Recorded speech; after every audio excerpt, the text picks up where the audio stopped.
My favorites are Pushkin. This will probably only work if you read in Russian. I love Rilke, great in translation. One of my meditation students got me this 10 years ago. I love this little book, A Year with Rilke. Really, really deep, mysterious, really moving poems. The Guest House is my favorite. If you want something wacky, John Ashbery, poet in New York. He passed away pretty recently. Totally wacky, totally different use of language. He'll make you feel like your mind is exploding, but in a really beautiful aesthetic way, and I recommend him. I love Louise Gluck. She just passed away. So much emotion, so raw, so honest. Such a beautiful person. She was writing out of Boston. She was writing out of New Haven. She was in my area a lot, but definitely pick up this book. I think you would enjoy it, and it's good, I think, for beginner poets. My favorite poet in the English-speaking world, at least, is Merwin. Not necessarily this book, any book by Merwin. I love The Rain and the Trees. That's a beautiful name for a book. The Rain and the Trees by Merwin, pick that up. He just moves my heart, and he's so deep, and he's also a meditator. He's also a Buddhist. I love Pablo Neruda, The Captain's Verses, super poem. Wonderful Fernando Pessoa. Langston Hughes, you can only tell. Langston Hughes is absolutely amazing. This is a library book, but like I just started flipping through it and I had to take it home and I'm going to return it, but amazing, amazing poet. E.E. Cummings competes with Merwin for my favorite poet in the English-speaking world. Tulips and Chimneys, lovely name, right? Tulips and Chimneys. And then finally, Mary Oliver. I recommend this particular book, Devotions, but Mary Oliver just connects you to nature, connects you to yourself, connects you to this joy of life, connects you to the fact that you have this moment to live and how are you going to live it and how are you going to be honest with yourself. She's a really easy poet to start with if you don't read poetry. So those are some of my recommendations. Thich Nhat Hanh has a little poem, Drink Your Tea Slowly and Mindfully, as if your teacup is the orbit on which the earth revolves. I will never drink tea again in the same way after reading that poem. Like I imagine that my teacup is that point on which the world revolves in that moment and I enjoy that tea. So there are little details you'll find in a little poem and it'll change the way you think about your life. So poems actually change your reality. They change the way you see and perceive and hear your reality. And poems focus our awareness. In that moment that you're reading a poem, you are aware. I believe that poems train awareness differently from meditation, but in a way that's very complementary. And most importantly, they let you see the world in a new light. When you're heartbroken, you're not alone. When you're in love, you're not alone. When you're happy, when you're sad, when you're confused, when you just made a mistake, when you're out in nature, you're not alone. And I especially love reading poems in nature. Like get me a lake, get me a lot of grass, get me some trees, get me some books of poetry, I'm happy. So let's look at the word poetry. The Chinese character poetry is made up of two parts, word and temple. And it's linked to the sacred. The first poems were all sacred texts. I want to read you a more modern poem. This is from William Carlos Williams, American poet born in 1853. My heart rouses thinking to bring you news of something that concerns you and concerns many men.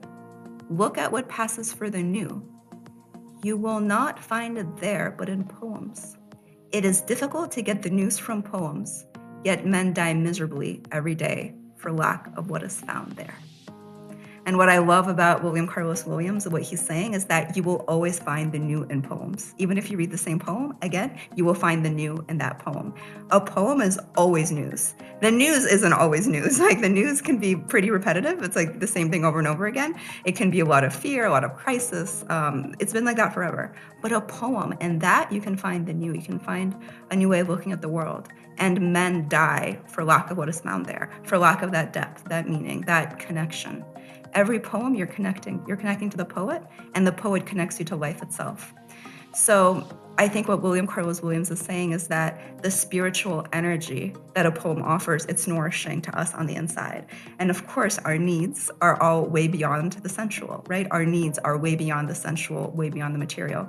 They're also emotional, they're also spiritual. Poems help with that. Compassion meditation also helps with that. So I believe that poems train mindfulness, heighten attention, because poems let you look at life in a fresh way.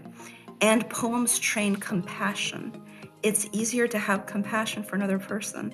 And you can treat a poem like an encounter with another person. So when you read a poem, think about encountering an individual you don't know and encounter that poem, that individual with openness, with acceptance, with warmth, with loving awareness. If you read a poem with loving awareness, that poem will blossom. It'll open up to you. It will show you its most wonderful sides, just like people blossom when they are loved.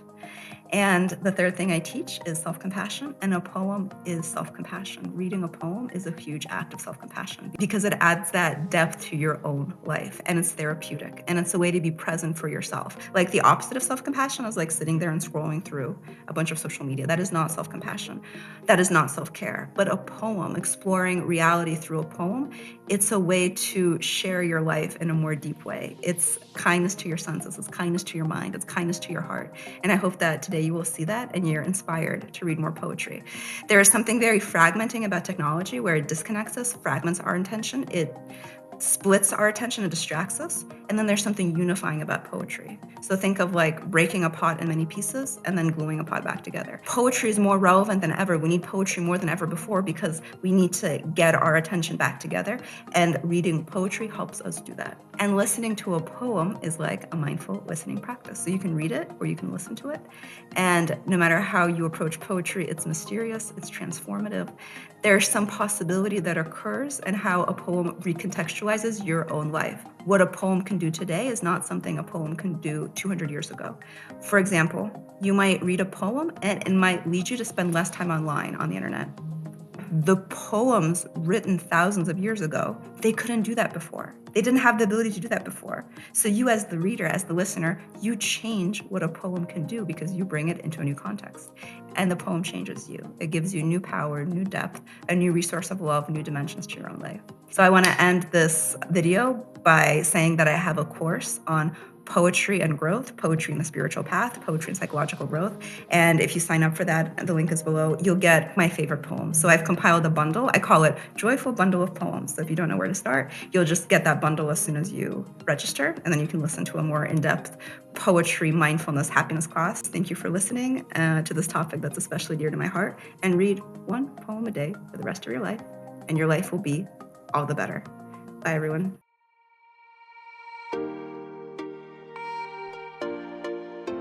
Hey, it's Elizabeth. My goal is to help you follow the path to happiness with these videos. There's always something new each week. Subscribe to this YouTube channel so you see them. I'll see you soon.